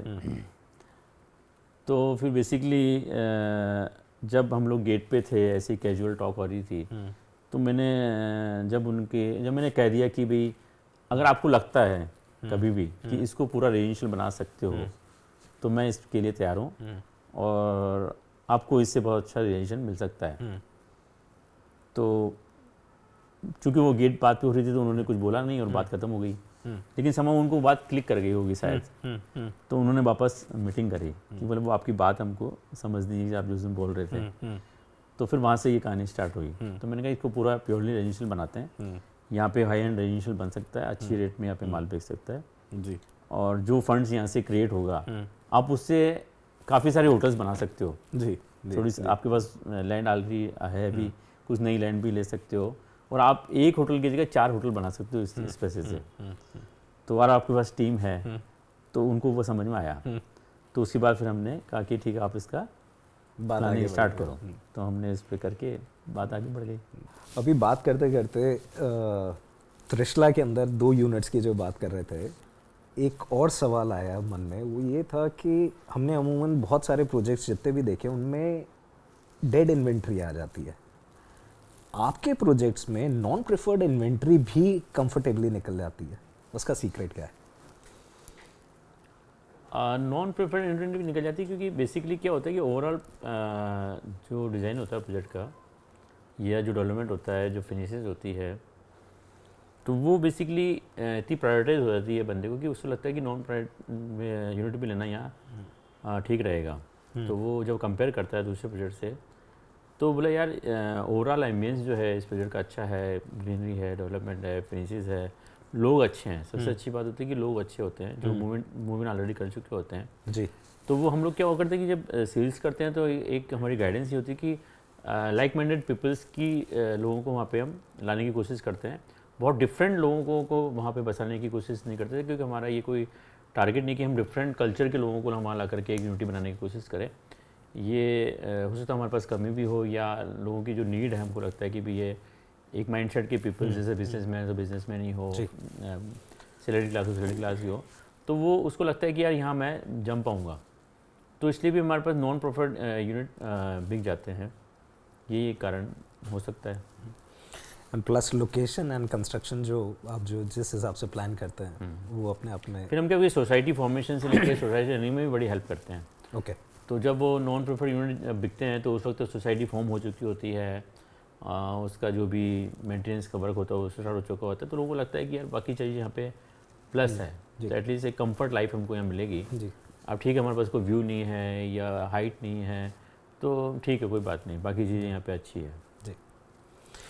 इस सवाल से जुड़ता हुआ एक और सवाल है और ये शायद सवाल बहुत सारे इंडस्ट्री के लोग सुनना चाहते होंगे। कोई ऐसा प्रोजेक्ट जिसमें आपको लगा हो कि ये डिसीजन गलत हो गया, ये प्रोजेक्ट करके गलती कर दी है और फिर आप उस प्रोजेक्ट को आपने एक सक्सेस स्टोरी में कन्वर्ट करा? हाँ, मतलब ऐसा कई बार लगा कि हम लोगों ने कोई गलत डिसीजन ले लिया है और वो फुलफ़िल नहीं हो पा रहा है और मार्केट उसको एक्सेप्ट नहीं कर रहा है। ऐसा 2-3 प्रोजेक्ट्स में हमको लगा। तो लेकिन हमने उसको हमारा माइंडसेट चेंज करके और टाइमली डिसीजन लेके उसको पॉजिटिव में बदल दिया। तो ऐसा जैसे 2011 में हमने एक बिल्डिंग बनाई थी अक्षत 11 के नाम से, माधु सिंह रोड पे है वो बनी पार्क में, और उसका नाम अक्षत 11 भी इसलिए रखा था कि हमारा वो 11वां प्रोजेक्ट था जी। तो वहाँ हमने वो पे चूँकि लैंड पार्सल छोटा था तो हमने कहा यहाँ पे एक फ्लोर का एक अपार्टमेंट बनाते हैं जी, और जो चारों तरफ से 360 व्यू लोगों को देगा और अच्छे लग्जरियस अपार्टमेंट यहाँ पे बन सकते हैं जी। तो हमने वहाँ पे 8 फ्लोर या 9 फ्लोर बन रहे थे तो हमने एक फ्लोर पे एक अपार्टमेंट का डिज़ाइन करके प्रोजेक्ट को स्टार्ट कर दिया। अब जब प्रोजेक्ट को स्टार्ट करा तो बेसिकली डिमांड तो बहुत आ रही थी, लोगों इंक्वायरी बहुत कर रहे थे लेकिन कोई बुकिंग भी नहीं आई। फिर हमको लगा कि यार ये हमारा एक गलत डिसीजन है कि ये एक फ्लोर पे एक अपार्टमेंट जो 5000 स्क्वायर फुट का फ्लोर प्लेट है वो इस लोकेशन के लिए सूटेबल नहीं है और उसके अलावा हमको ये लगा कि 1000 स्क्वायर के लैंड पे आप कोई तरह की फैसिलिटी नहीं दे पा रहे हो, जब आपके पास उस समय का 5000 स्क्वायर फुट बहुत बड़ा हो गया। तो ये कौन से साल की बात है? ये 2011 क्योंकि अच्छा, हाँ 2011 यूनिट्स। तो उसके अंदर ये था कि भी हमको लगा कि ये जो कस्टमर होगा इतना बड़े स्केल का उसको एक तो हाइट अच्छी चाहिए जो हमको मिल नहीं पा रही थी जी। दूसरा यहाँ कोई फैसिलिटी नहीं है, कोई भी तरह की क्लब फैसिलिटी नहीं है, स्विमिंग पूल नहीं है, जिम्नेजियम नहीं है, कम्युनिटी नहीं है। तो हमको लगा कि यार ये गलत डिसीजन हमने ले लिया है। और मार्केट भी कुछ अनस्टेबल सा हो रहा था। तो हमने फिर बैठ के आर्किटेक्ट से बात की कि भाई ये हमको लगता है कि ये जो फुल अपार्टमेंट जो बनाया एक फ्लोर पे, ये थोड़ा सा हमको जस्टिफाई नहीं लग रहा, तो अब क्या करना चाहिए। और फाउंडेशन हमारी कास्ट हो चुकी थी। अच्छा, फाउंडेशन कास्ट होने की बात है ये, लिफ्ट वेल वगैरह बन गए थे, कॉलम्स भी खड़े हो गए थे। तो इसमें हमारे जो आर्किटेक्ट्स हैं मिस्टर मयंक गंजर अहमदाबाद के, अच्छा, उनकी बड़ी पॉजिटिवनेस है कि बोला यार ठीक है, मैं देखता हूँ क्या हो सकता है। तो उन्होंने 7 दिन का टाइम लिया और उस अपार्टमेंट को कन्वर्ट करा और उसको मल्टीपल यूनिट्स में कन्वर्ट कर दिया। मल्टीपल यूनिट यानी कि उसमें उन्होंने ऐसा डिज़ाइन किया कि उसमें 1 BHK, 2 BHK, 3 BHK, 4 BHK, आप जैसा चाहो उसको कन्वर्ट कर सकते हो। ओके, यानी कि आप 3 BHK के 2 बना लो, या 1 BHK, 2 BHK एंड 3 BHK बना लो, या 4 BHK का और 1 BHK का बना लो। ऐसे उन्होंने डिज़ाइन बना दिया। तो मैंने कहा ये तो बहुत इंटरेस्टिंग डिज़ाइन है। तो मेरे पास मैंने कहा मल्टीपल ग्राहक हो गए इन चीज़ों के लिए। तो जैसा जो ग्राहक आएगा, अच्छा अब ठीक है, उस वक्त देखिए रेरा नहीं था, रेरा में तो हर चीज़ आपको प्रेजेंट करनी पड़ती है, डिफाइन करने का, तो उस चीज़ का हमको फ़ायदा मिला। तो मैंने कहा यार ये तो बहुत ही इंटरेस्टिंग है। तो मैंने कहा यार लेकिन अब ये कॉलम वगैरह कास्ट हो गए। तो बोले जी मैंने कॉलम एक भी छेड़ा ही नहीं। अच्छा, ओके, जो डिज़ाइन मैंने आपको बना के दिया है ये वो कॉलम होके वही कॉलम जो कास्ट कर चुके हैं। मैंने कहा वाह क्या बात है। तो हमने उसको रातों रात उसका डिज़ाइन चेंज करके नया ब्रोशर बनाया और नया ब्रोशर फ्लोट कर दिया और फिर रीअप्रूवल में फाइल लगा दी, क्योंकि उसमें पूरा डिज़ाइन चेंज हुआ था। तो रीअप्रूवल तो कराना नहीं था, साथ साथ रीअप्रूवल भी चलता रहा, प्रोजेक्ट भी आगे बढ़ता रहा और सेल भी आ गई। अब लोगों ने 1 BHK लेना स्टार्ट कर दिया, 2 BHK लेना स्टार्ट कर दिया, 3 BHK लेना स्टार्ट कर दिया। जैसा जिसको चाहिए था वैसा उसको बना के देने का। हाँ, तो जैसे कि जो चैलेंज हमारे सामने आया कि ये चलेगा नहीं, तो हम उस पे स्टिक नहीं रहे कि भाई यार हमको तो यही करना, हमने सोच लिया। मैंने यार सोच लिया, उसको बदलना पड़ेगा। तो वो प्रोजेक्ट बहुत अच्छे से पूरा हो गया और वहाँ पे बड़ी सोसाइटी आज भी हमारे कनेक्शन में है और बड़े लोग हैप्पी हैं वहाँ पे। नाम आज भी 11 है, नाम आज भी 11 अक्षर, नाम भी अक्षर 11 रखा था। तो इस ढंग से वो प्रोजेक्ट पूरा, क्योंकि हमने टाइमली डिसीजन उसका ले लिया। फिर हमारे पास जैसे एक प्रोजेक्ट आया जैसे अक्षर रिट्रीट, एक यहाँ पे टोंक रोड पे है, SMS बिल्डिंग, SMS हॉस्पिटल के सामने। तो अब चूंकि उसकी लोकेशन ऐसी थी कि वो जो मेडिकल एक एरिया में था, तो हमने कहा यार यहाँ पे एक मेडिकल थीम बिल्डिंग बनाते हैं। तो हमने वो मेडिकल थीम बिल्डिंग को उसको डिज़ाइन किया। हमने उसमें ground floor, first floor, second floor तक लैब्स, फिर ऊपर डॉक्टर चैम्बर्स और उसके ऊपर जैसे फार्मास्यूटिकल कंपनी के ऑफिसेज वगैरह हैं और उसके ऊपर कुछ स्टूडियो अपार्टमेंट जहाँ पे डॉक्टर्स वगैरह, नर्सेज वगैरह रह सकती हैं। इस तरह से पूरे उनको डिज़ाइन किया। जब फ्लोट किया है तो 5-7 डॉक्टर्स ने तो इंटरेस्ट दिखा के फटाफट बुकिंग करा ली, लेकिन बीच में वो सेल्स नहीं आ रही थी हमारे पास में। ओके, तो लोगों ने इंटरेस्ट नहीं दिखाया, क्योंकि जयपुर में क्या है कि अनर सेक्टर काफ़ी हावी है। तो डॉक्टर्स जनरली अपने घर से प्रैक्टिस कर लेते हैं, बोले हमको कोई ऑफिशियल जगह नहीं चाहिए हमको। तो लैब्स वगैरह भी आप देखोगे तो घरों में ही चल रही हैं, कोई कॉमर्शियल जगह पे नहीं चल रही हैं। तो बोले हमको इतनी महंगी जगह नहीं चाहिए। बड़ा नेगेटिव सा हो गया। तो हमने कहा, और हमारे पास एट द सेम टाइम दूसरे लोग हमको अप्रोच करने लग गए, लाइक बैंक्स हमको अप्रोच करने लग गए, या कोई इवन द क्लोथिंग मार्केट वाले भी अप्रोच करने लग गए, साड़ी के शोरूम वाले भी अप्रोच करने लग गए कि बोले हम यहाँ पे ग्राउंड फ्लोर पे साड़ी का शोरूम खोल देते हैं। हम यार साड़ी का शोरूम खोलेंगे मेडिकल। तो मैंने कहा यार ये तो नहीं हो सकता और बैंक भी नहीं हो सकता, और हमने तो मेडिकल ही सोचा है, मेडिकल ही करेंगे हम तो एक तरफ तो सेल नहीं आ रही थी और एक तरफ स्टिक रहे। मैंने कहा यार अब तो चेंज तो नहीं करेंगे, क्योंकि जिन लोगों ने 10-15 लोगों ने बुकिंग करा दी उनके साथ बड़ा वो हो जाएगा ये, क्योंकि उन्होंने तो ये मान के लिया है ना कि ये मेडिकल बिल्डिंग है फुल। मैंने कहा भाई चलो आगे, क्योंकि कमिटमेंट हो गया था। वहाँ जो अक्षय का जो था वहाँ पे कोई बुकिंग नहीं हुई थी, बुकिंग नहीं हुई, तो हमारा कोई कमिटमेंट नहीं था किसी से। तो ये डिफरेंट था दोनों में जी। तो मैंने कहा नहीं, हम किसी भी कस्टमर के साथ चीटिंग नहीं करेंगे इस तरह की जी। और हमको जैसा भी है इसको बिल्डिंग को इसी शेप में ही पूरी करनी है और मेडिकल शेप में पूरी करेंगे। और हमने उस बिल्डिंग को जब डिज़ाइन किया तो पूरा मेडिकल के हिसाब से, स्टेयर्स केस है, एलिवेटर्स है, गार्बेज डिस्पोजल है, वो सब कुछ मेडिकल के हिसाब से प्लान करके जैसे हॉस्पिटल बना वैसे हमने डिज़ाइन किया उसको। जी। फिर आगे आगे जाकर के जैसे जैसे बिल्डिंग बनती गई, रिजल्ट आते गए, डॉक्टर चैम्बर्स बिकते चले गए। सबसे बड़ा बूस्ट मिला हमको सूर्य हॉस्पिटल से, ओके, जिसने 6 फ्लोर हमको रेंट पे लिए और बॉम्बे में, पूना में और दिल्ली में उनके ऑलरेडी हॉस्पिटल चल रहे हैं और एक शेयर्ड बिल्डिंग के अंदर उन्होंने अपना हॉस्पिटल खोला। और जब उनका हॉस्पिटल जब बन रहा था, जब उनको इंजीनियर्स आए थे तो बोला यार आपको कैसे सोच के आपने ये बिल्डिंग बनाई है कि आपको लगता था कि हॉस्पिटल यहाँ पे आएगा, क्योंकि हमको जो चीज़ चाहिए वहाँ मिल जाती है यहाँ पे। मैंने कहा भाई ये तो हमारे आर्किटेक्ट्स का विजन है, मुझे तो इतना नहीं पता इसके बारे में। मैंने कहा फ्रेश एयर चाहिए तो फ्रेश एयर मिल जाती है, अलग से इलेक्ट्रिकल लाइन जो इलेक्ट्रिकल लाइन मिल जाती है, गार्बेज डिस्पोजल का आपने बड़ा अच्छा सिस्टम कर रखा है। हमको इलेक्ट्रिकल लाइन तक एक्स्ट्रा मिल गई जो सोच नहीं सकते कि एक एक्स्ट्रा लाइन आप यहाँ डाल के दोगे। तो मैंने कहा भाई ये सब हमारे कंसल्टेंट्स जो हैं, दिल्ली के कंसल्टेंट्स हैं और जो हमारे आर्किटेक्ट्स हैं, नेशनल एस्टेट्स हैं, तो उनके विजन है ये सब चीज़ें। और बोला हम जहाँ पे भी टॉयलेट बनना चाहते हैं वहाँ टॉयलेट की व्यवस्था मिल जाती है। अच्छा, वेट पॉइंट सारे वेट पॉइंट ऐसे बनाए थे कि क्योंकि उनको स्वीट रूम बनाने थे, क्योंकि उनका जो है मैटरनिटी हॉस्पिटल है, तो उनको अच्छे रूम्स बनाने थे डिलीवरी वगैरह के लिए। तो जहाँ हम टॉयलेट बनाना चाहते हैं वहाँ टॉयलेट मिल जाता है, कोई संकन करने की जरूरत भी नहीं पड़ती हमको। तो मैंने कहा सिर्फ हमारे आर्किटेक्ट्स का विजन है। हाँ ये है कि हमने जो उन्होंने कहा हमने फॉलो किया उसको डेडिकेटली, चेंज कुछ भी नहीं किया। तो अब वो बिल्डिंग पूरी सक्सेस हो गई। आज उस बिल्डिंग में जहाँ पे 10% ही सेल आई थी, उस बिल्डिंग में आज 1 इंच भी पाँव रखने की जगह नहीं है। तो 3 बेसमेंट पार्किंग उसके अंदर है, पूरी पार्किंग भरी रहती है और सारे फ्लोर्स फुल रहते हैं। तो हम अपने इस डिसीजन पे स्टिक रहे और हमने डाइवर्ट नहीं किया अपने आप को, तो उस चैलेंज से हम बाहर निकल के आए। अगर हम अपने आप को डाइवर्ट कर लेते और कोई भी एक ऐसा आदमी ले आते बाहर का दूसरे प्रोडक्ट का, तो शायद वो बिल्डिंग सक्सेस नहीं हो पाती। ऐसा कभी कुछ कानोता एस्टेट के लिए भी आपको लगा? कानोता एस्टेट तो पूरा ही चैलेंज से भरा हुआ था उसकी तो खैर कहानी बिल्कुल अलग है। और वो जो प्रोजेक्ट लिया था तो वो बेसिकली वो प्रोजेक्ट उस फेस में लिया था कि जब वो अक्षत मिरोज की हमारी जो सक्सेस थी वो हमारे सर चढ़ के बोल रही थी, तो उस फेस में वो प्रोजेक्ट लिया हुआ है जी। तो जब कोई प्रोजेक्ट सक्सेस हो जाता है, टाउनशिप प्रोजेक्ट था पहला हमारा अक्षत मिरोज, जहाँ पे हमने रॉ हाउसेज बनाए थे। तो रॉ हाउसेज क्या है कि मैंने बहुत पहले अहमदाबाद में एक स्कीम देखी थी, उससे मैं बड़ा इम्प्रेस था कि यार इस तरह के रॉ हाउसेज हम भी कभी बनाएंगे जी। तो हमने वहाँ पे रॉ हाउसेज जब बनाए थे, करीब 150 रॉ हाउसेज वहाँ बने हैं। तो वो उसकी सेल्स को देखते हुए उसके बाद ही जस्ट बाद में अक्षत कानोता एस्टेट हमारे पास आया था। हमने कहा यार एक और स्कीम ऐसी लाते हैं, वो उससे बड़ी भी थी जी। तो वो हमने कर ली।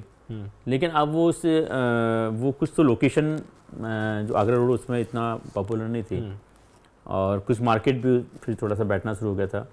उस टाइम पे एक हाइप भी चल रही थी कि ये आगरा रोड की जो टनल बन रही है उस एरिया में काफ़ी मूवमेंट हुआ था, काफ़ी हाइप हुआ था। टनल बन चुकी थी और लोगों को लगा था कि टनल की वजह से बहुत फ़ायदा होने वाला है, लेकिन वो उतना फ़ायदा हुआ नहीं क्योंकि उसका जो कनेक्शन है, उसका एंट्री पॉइंट जो है वो थोड़ी वीक जगह से है।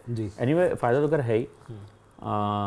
तो बेसिकली फिर ये हुआ कि प्रोजेक्ट कर लिया तो इनिशियल बुकिंग जो आ जाती हैं वो तो फटाफट आ गई, 15-20% तो फटाफट बुक हो गए।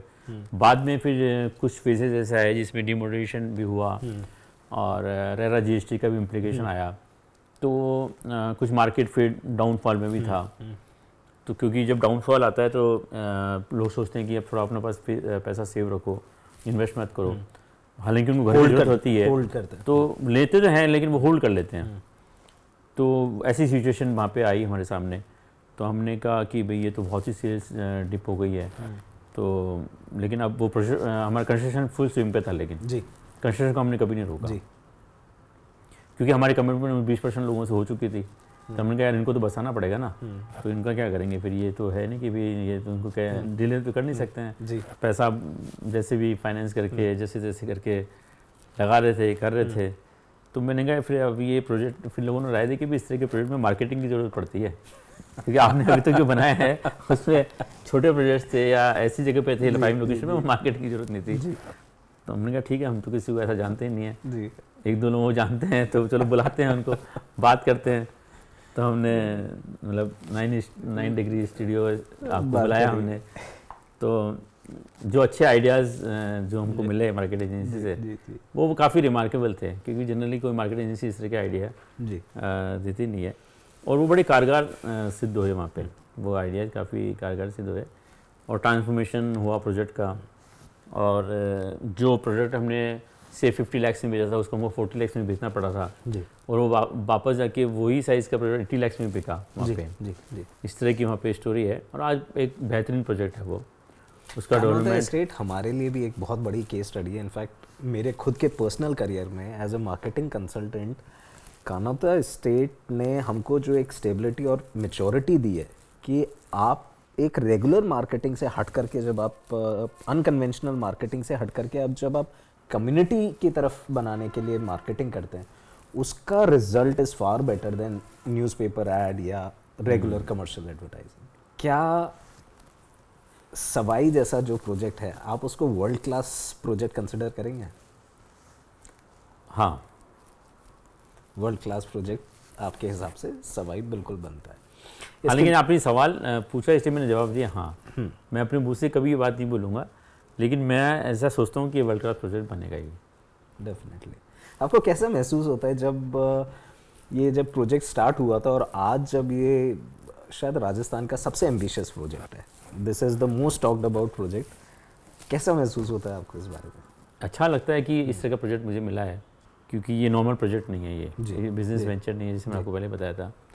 क्योंकि ये एक सिटी का एक ड्रीम प्रोजेक्ट हो सकता है और सिटी की ऐसी लोकेशन पे है कि आपको सिटी के आर्किटेक्चर को भी ध्यान रखना पड़ेगा, और उसी आर्किटेक्चर को ध्यान में पूरा प्रोजेक्ट जो हमारे आर्किटेक्ट ने डिज़ाइन किया है तो वो पूरा राजस्थानी आर्किटेक्चर को फॉलो करते हुए बनाया है। और पूरा पुराने जो महल्स होते थे या पुराने जो अपने सिटी में जो घर थे और बावड़ीज थी और काफ़ी चीज़ें जो हेरिटेज है मेहराब झरोके वगैरह जो वो सब इसके अंदर फॉलो हमने करे हैं डिज़ाइंस में, और वो डिज़ाइंस अभी तक बनी रहे हैं।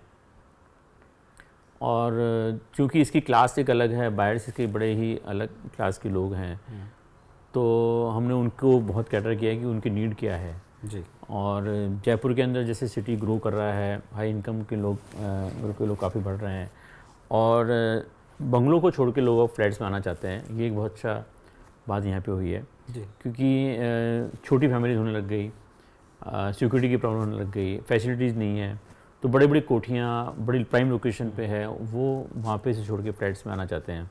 मेंटेनेंस हो गई, एमिनिटीज़ हो गई, हाँ, सिक्योरिटी हो गई, तो ये सब चीज़ों के को यहाँ फुलफ़िल कर पा रहे हैं। तो उन्हीं लोगों को हमने माइंड में रख के प्रोजेक्ट बनाया है बेसिकली, और काफ़ी सक्सेस हमको मिली है इसके अंदर, बुक के अंदर, और काफ़ी अच्छी प्रोफाइल के लोग हमारे पास इसमें आ रहे हैं।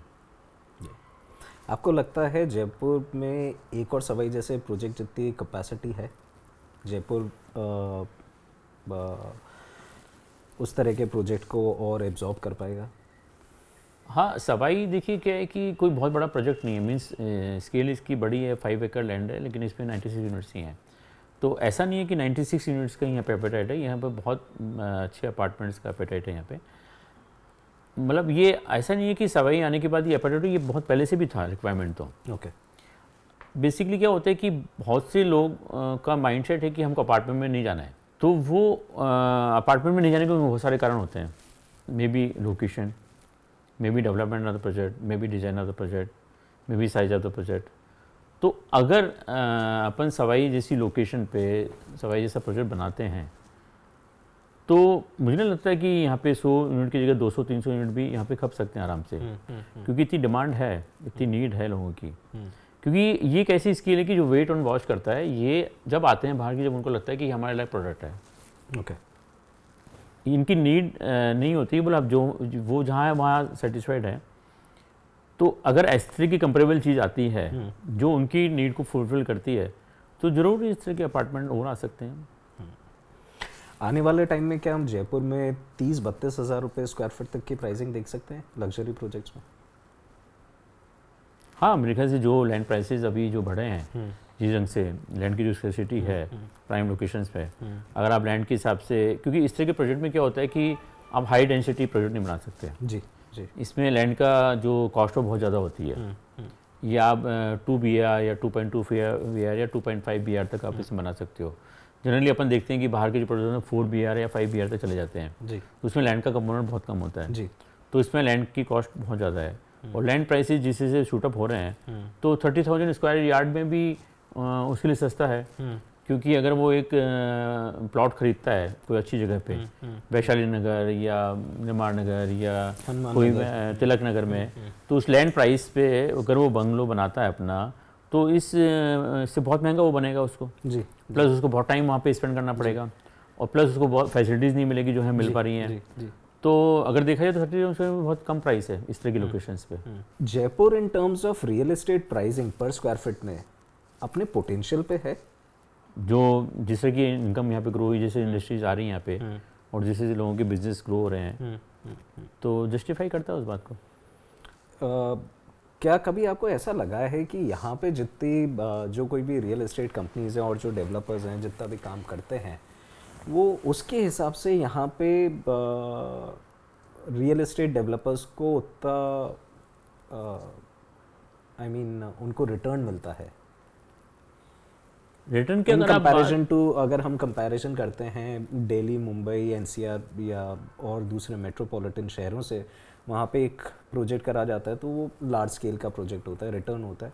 एफर्ट अमूमन एक लार्ज स्केल प्रोजेक्ट में एक मीडियम स्केल प्रोजेक्ट में ऑलमोस्ट सेम ही लगता है, क्योंकि आपकी वन टाइम ही प्लानिंग होती है, आपकी मार्केटिंग भी स्टैंडर्ड ही होती है।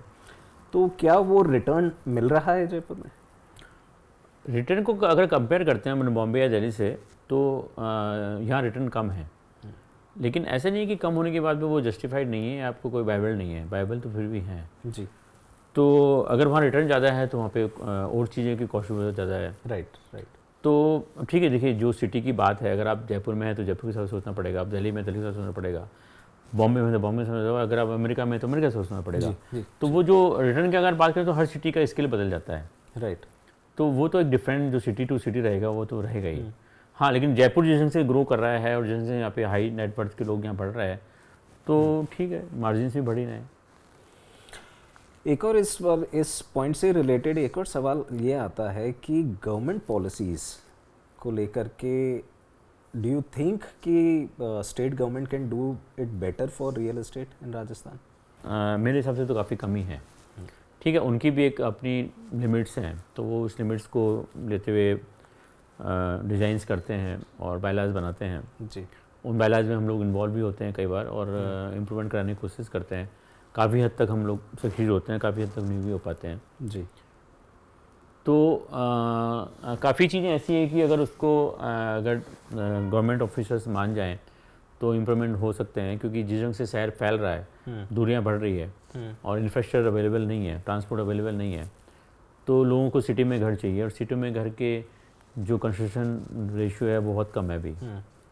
तो आप अगर कोई भी बड़ी सिटी का लो, दुबई का या न्यूयॉर्क का या कहीं का भी लो या बॉम्बे का लो, जहाँ मल्टी स्टोरी बिल्डिंग बनती है वो साइज अवेलेबल नहीं है यहाँ पे जी।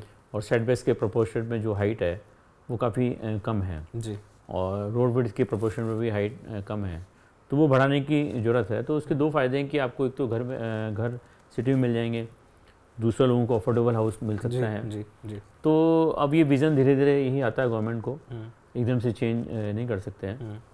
तो लेट्स होप कि आगे जाके कुछ चेंज हो पाएगा।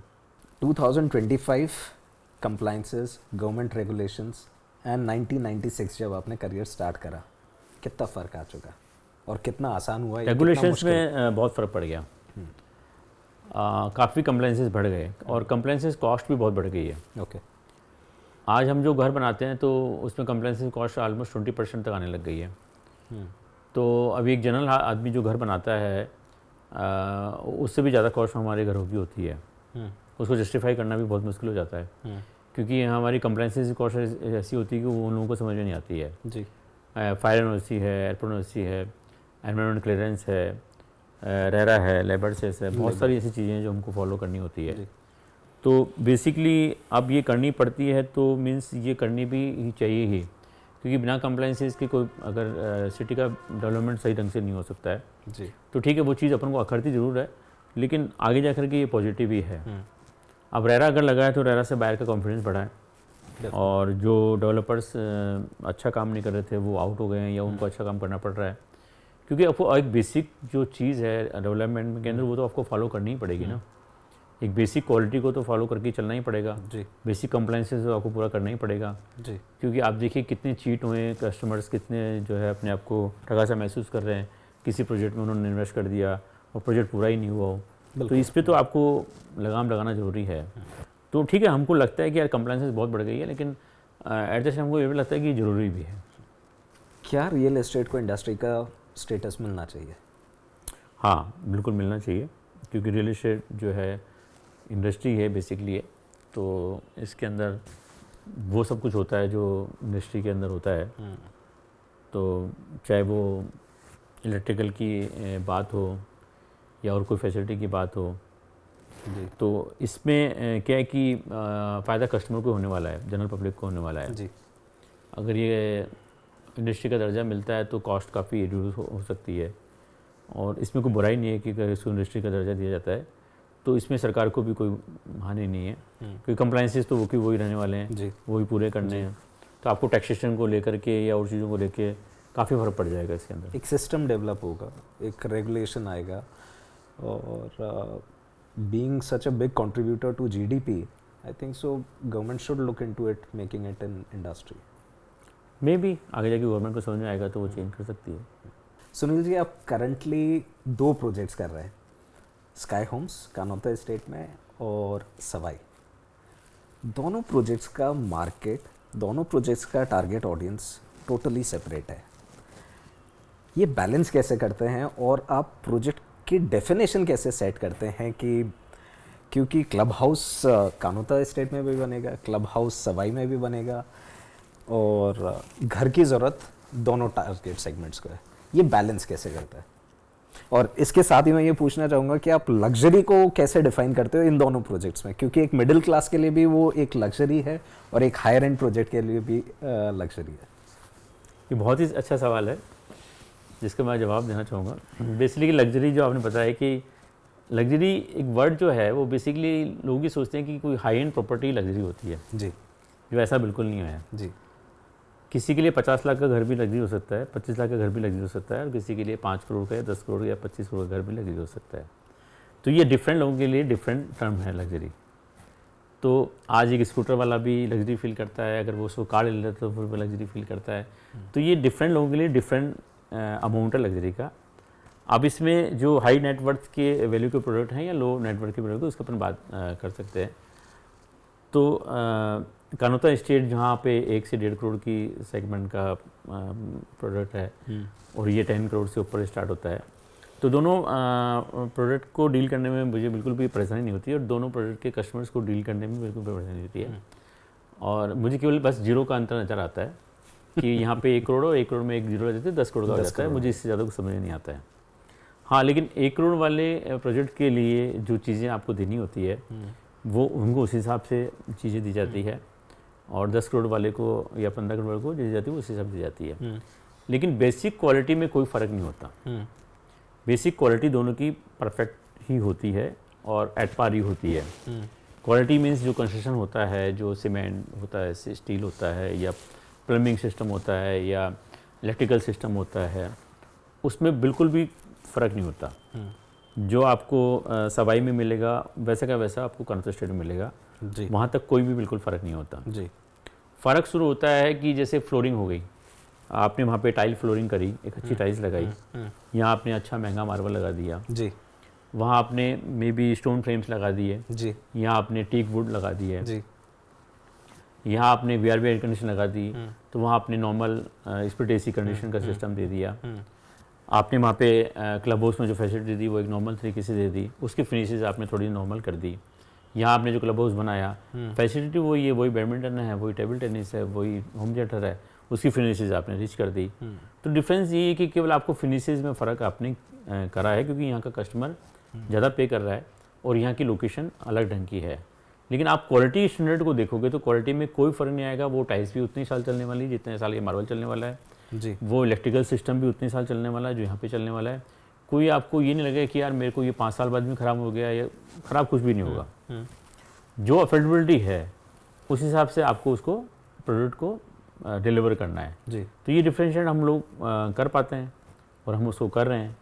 और बेसिकली मेन फ़र्क लैंड प्राइस का है कि वहाँ की जो लैंड प्राइस है वो सस्ती है कि लैंड प्राइस महंगी है, तो वो डिफ्रेंशिएट तो वहीं से स्टार्ट हो जाता है। तो this is the basic difference. लेकिन दोनों प्रोडक्ट को एक साथ करने में हमको मतलब काफ़ी अच्छा लग रहा है, मतलब वी आर हैप्पी, और दोनों ही कस्टमर को हम सेटिस्फाइड कर पा रहे हैं और दोनों ही कस्टमर से बात करके हमको अच्छा लगता है। जितना हम सवाई के कस्टमर को टाइम देते हैं उतना ही हम स्काई होम के कस्टमर को भी टाइम देते हैं। और जब वो बोलता है कि यार आप तो 10 करोड़ के 15 करोड़ के फ्लैट बेच रहे हो जी, हम लोग तो आपसे 1 करोड़ के फ्लैट की बात कर रहे हैं, तो मेरा फिर ये कहना था कि केवल 1 जीरो का ही फ़र्क है, उससे ज़्यादा फ़र्क नहीं है इसके अंदर।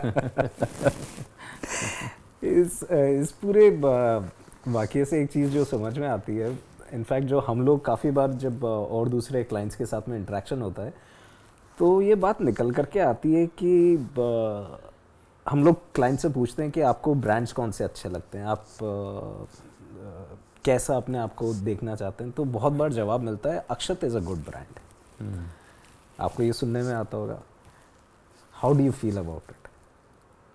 अच्छा लगता है, और मैं अपने ब्रांड को अगर डिफ़ाइन करूँ तो मतलब मैं एक सेंटेंस में अगर इसको डिफ़ाइन करना हो मुझे, तो I can say real estate not a commodity for us, कि हमारे लिए कोई कमोडिटी नहीं है। ये एक सुकून है जो हम लोगों को बना के देते हैं, एक पर्सनल टच है जो हम लोगों को फील कराते हैं जी। तो ये कोई टीवी, फ्रीज या कार नहीं है जिसको केवल डिज़ाइन किया और बना दिया। ये एक पर्सनल टच से बनती चीज़ है जो हम लोगों को देते हैं। तो हम कहते हैं कि real estate not a commodity for us. और अगर मैं गलत नहीं हूँ तो इसमें मैम का भी पर्सनल इन्वॉल्वमेंट रहता है प्रोजेक्ट्स के अंदर? हाँ, मैम का तो प्रोजेक्ट्स में तो पूरा ही इन्वॉल्वमेंट रहता है। मतलब मीन्स काफ़ी सेक्टर वो देखती हैं। बेसिकली लर्निंग पार्ट उनके पास में है, और उसके अलावा जो उनका जो एक आइडिया होता है कि जब हम प्रोजेक्ट को फाइनल करते हैं जी, तो हम लोकेशन जब फाइनल करते हैं तो उसमें बड़ा अच्छा उनका विज़न होता है। तो या तो मैं अपने फादर से बात करता हूँ या अपनी वाइफ से बात करता हूँ। वो जो लोकेशन है उसको चूज़ करने में उनकी बड़ी हेल्प होती है।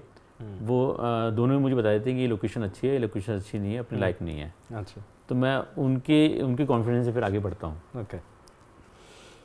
और फिर उसके अलावा देखिए, अगर बिज़नेस में इन्वॉल्वमेंट नहीं होने के बाद भी जो आपके साथ है, एसोसिएट है, जो आपकी वाइफ है, वो वैसे इनडायरेक्टली इन्वॉल्व होती हैं। क्योंकि जब आप बहुत पैनिक में होते हो, आप जब घर आते हो, जब आपके चेहरे पे थोड़ी सिकन होती है तो वो उनको पहचानने में देर नहीं लगती है जी, तो वो सारी परेशानियों को वो दूर करने में लग जाती हैं और आपको दोबारा सेनापति बना करके मैदान में भेज देती हैं तैयार करके। तो बेसिकली अपन तो सेनापति हैं, सब कुछ तो वही चला रहे हैं। सही बात है। तो मेन रोल तो देखा जाए तो उन्हीं लोगों का है। बैक एंड पे तो वही है। अभी तक आप ऑफ लेटली पिछले शायद 3 या 4 साल तक आपका वन मैन शो था। Now Anushka is there.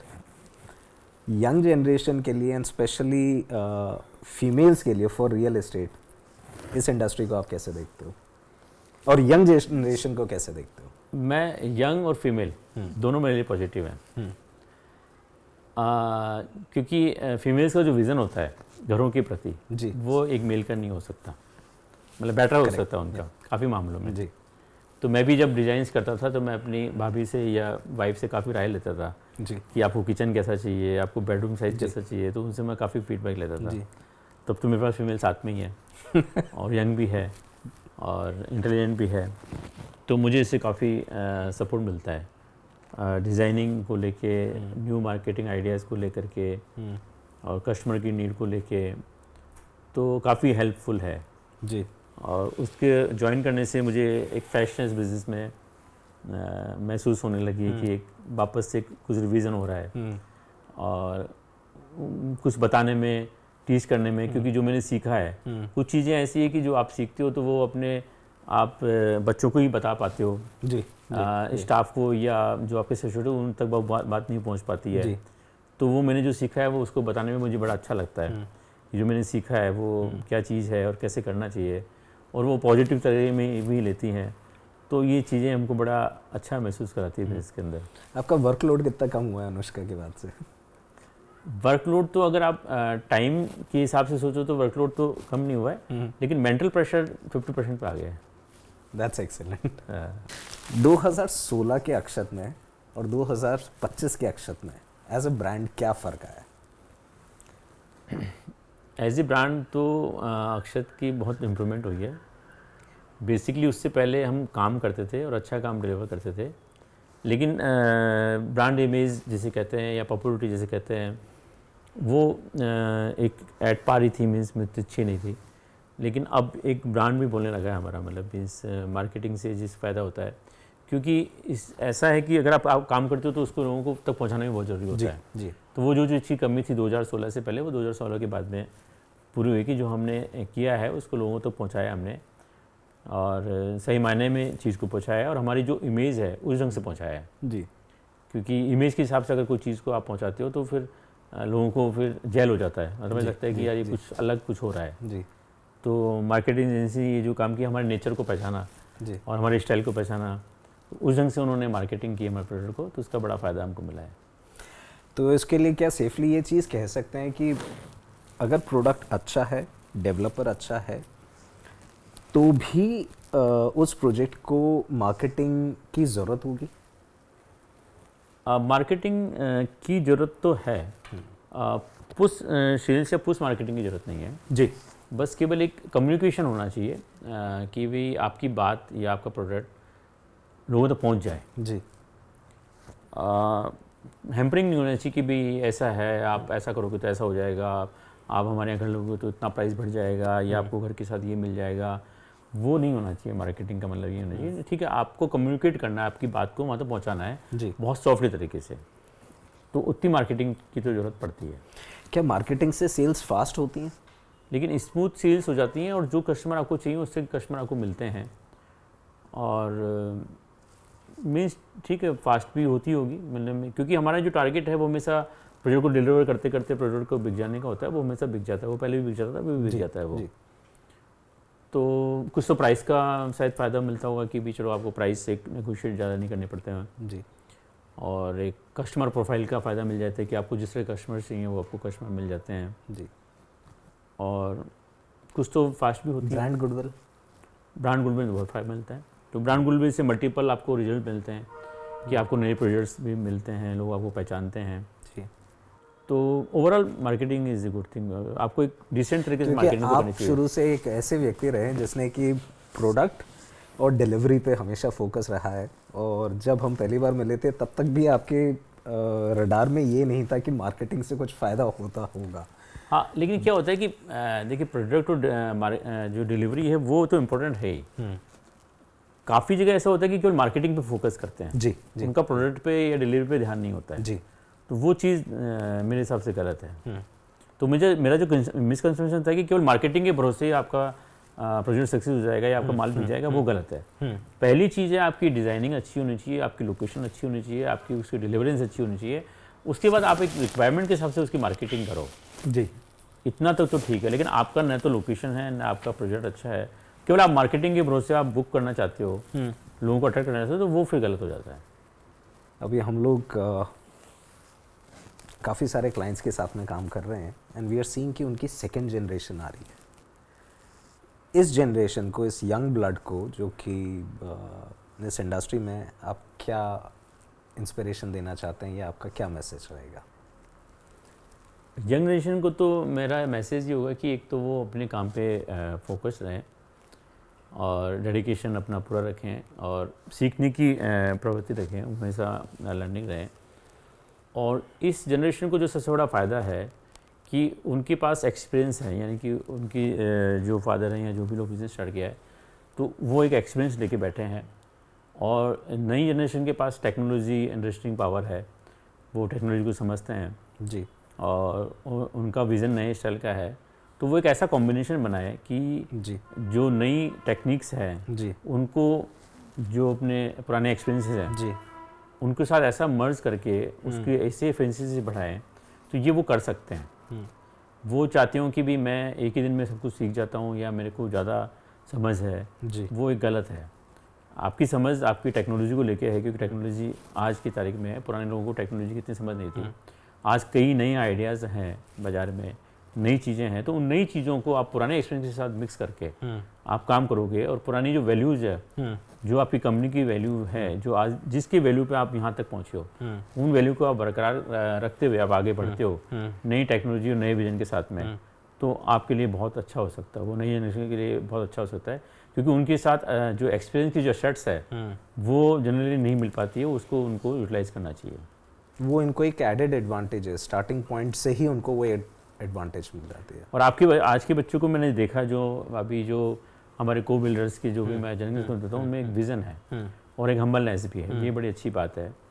तो वो हम्बलनेस को बरकरार रखते हुए, अगर वो उस एक्सपीरियंस को काम में लेते हुए और नई टेक्नोलॉजी को यूज़ करते हुए आगे बढ़ते हैं, तो वो अपनी उस कंपनी को और बहुत आगे ले जा सकते हैं। जी। सुनील जी, एक सवाल रह गया। You have recently become co-chairperson of IGBC. ये बहुत मेरे को कॉन्ट्राडिक्टरी सा सवाल है मेरे लिए कि एक तरफ हम आईजीवीसी की बात कर रहे हैं, ग्रीनरी की बात कर रहे हैं, सस्टेनेबिलिटी की बात कर रहे हैं, और दूसरी तरफ हम कंक्रीट की बात कर रहे हैं, हम अर्बनाइजेशन की बात कर रहे हैं। ये बैलेंस कैसे मतलब like where do you position yourself? नहीं, ये आपने कहा कि कंट्रोडिक्टरी, बिल्कुल कंट्रोडिक्टरी नहीं है। ओके। बेसिकली देखिए, कंक्रीट तो के साथ तो आपको रहना ही पड़ेगा। जिस ढंग से अर्बनाइजेशन बढ़ रहा है और जिस ढंग से घरों की डिमांड बढ़ रही है, जिस ढंग से लोग गाँवों से, छोटे कस्बों से, छोटे शहरों से बड़े शहरों की तरफ आ रहे हैं, जी जी। तो आपको कंक्रीट का जाल तो फैलाना ही पड़ेगा। उसके बिना कोई दूसरा सोर्स नहीं है। ग्रीन बिल्डिंग का जो कंसेप्ट है, ग्रीन बिल्डिंग ये कहता है कि आप बिल्डिंग तो बनाओ, लेकिन उस बिल्डिंग को आप ग्रीन कंसेप्ट से बनाओ, कि जिसमें आपको एनर्जी की कम यूटिलाइजेशन हो, आपको हीट कम डिसिपेट करनी पड़े, और लाइट सोर्स ऐसा हो कि आपको दिन में लाइट नहीं जलानी पड़े जी। तो ये चीज़ों को फॉलो करते हुए जो टेक्नोलॉजी है ग्रीन बिल्डिंग की, उसको आप फॉलो करते हुए बिल्डिंग्स बनाओ जी। ये वो कहता है। बिल्डिंग बनाने के लिए मना नहीं करता। पहले जो बिल्डिंग्स बनती थी, जो पहले जो फोर्ट्स बने हुए हैं या पहले जो घर बने हुए हैं शहर के, वो ग्रीन ही थे, क्योंकि उसकी दीवारें मोटी होती थी जी। उसकी रोशनदान का तरीका ऐसा होता था कि आपको फ्रेश एयर वहाँ से मिलती रहती थी, बहुत ज़्यादा लाइट नहीं आती थी। उसकी वाटर सिस्टम ऐसा था कि आपको वाटर के लिए कोई एनर्जी यूज ही नहीं करना पड़ता था जी। एयर कंडीशन तो था ही नहीं। तो वो सारी बिल्डिंग ग्रीन ही हैं, और हमको अभी ग्रीन बनाने पड़ते हैं, मतलब मीन्स ग्रीन जंगल बना रहे हैं, तो उस कंक्रीट को ग्रीन में आपको बनाना है, ग्रीन को फॉलो करते हुए बनाना है। तो ग्रीन को फॉलो के लिए आपको सोलर प्लांट्स यूज़ करने हैं, आपको एयर कंडीशन ऐसा यूज़ करना है कि जो कम इलेक्ट्रिकल यूज़ करता हो, आपको वाटर के ऐसे फिक्सचर्स यूज़ करने हैं जो आपको वाटर कम से कम में आपको काम चल जाए जी। तो ये सब चीज़ों को आपको फॉलो करने के लिए ग्रीन कंसेप्ट करता है, आपको बिल्डिंग बनाने के लिए मना नहीं करता है वो। तो ये तो बेसिकली ग्रीन तो एक ऐसी चीज़ है कि हर बिल्डर को ग्रीन बिल्डिंग ही बनानी चाहिए एज ए रेस्पॉन्सिबल सिटीजन कह लो, या हम लोग इतनी कंप्लाइंसेस पूरी करते हैं तो ये कंप्लाइंसेस ऐड हो जाएगी, और उससे 2%, 3% या 4% आपकी कॉस्ट बढ़ जाती है इस बिल्डिंग के अंदर। लेकिन आपको रेस्पॉन्सिबिलिटी के हिसाब से ग्रीन बिल्डिंग ही बनानी चाहिए, क्योंकि इतना हीट डिसिपेशन हो रहा है कि अभी जो टेम्परेचर 40 से 42, 44, 45 तो पहुंच गया है, तो ये 50 का पहुंच जाएगा, इसको पता नहीं लगेगा। और 50 के ऊपर या पहुंचेगा तो आप रह ही नहीं पाओगे, क्योंकि आज अपन इस एयर कंडीशन एनवायरनमेंट में यहाँ बैठे हुए हैं जी। तो अपन लोग तो यहाँ पे 5 आदमी यहाँ ठंड में बैठे हुए हैं, लेकिन आप जो गर्मी बाहर भेज रहे हो, जो बाहर वॉचमैन बैठा हुआ है वो तो गर्मी में ही बैठा हुआ है। गर्मी एक तो उसको नेचुरल गर्मी जो सन की वो आ रही है, प्लस आपका जो एसी जो हीट डिसिपेट करता है वो भी गर्मी सह रहा है वो। बिल्कुल। तो 5 आदमी तो यहाँ ठंड में बैठे हुए हैं, लेकिन बाकी लोग उन गर्मियों को ज़्यादा झेल रहे हैं आपकी इस ठंडक की वजह से। तो ये अपन को समझना चाहिए कि भाई हमारी ठंडक की वजह से आप एटमोसफेयर को गर्म नहीं करो, कम करो, उसका वो ग्रीन कंसेप्ट एक्चुअली। तो कुछ रैपिड फायर के सवाल हैं, तो आप जितना शॉर्ट जवाब देंगे उतना मज़ा आएगा। अगर जयपुर के अलावा किसी और शहर में आप रहना चाहें तो कौन सा शहर होगा? दुबई। दुबई। आपको और अक्षत को बहुत सारे लोग एडमायर करते हैं, आप किसको एडमायर करते हैं?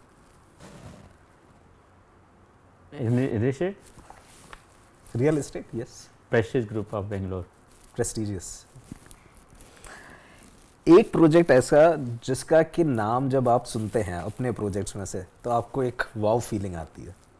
बेसिकली सारे प्रोजेक्ट्स तो मुझे ऐसा लगता है, लेकिन कुछ प्रोजेक्ट यूनिक होते हैं, लाइक तक्षशिला या फिर कानातो स्टेट, रिट्रीट।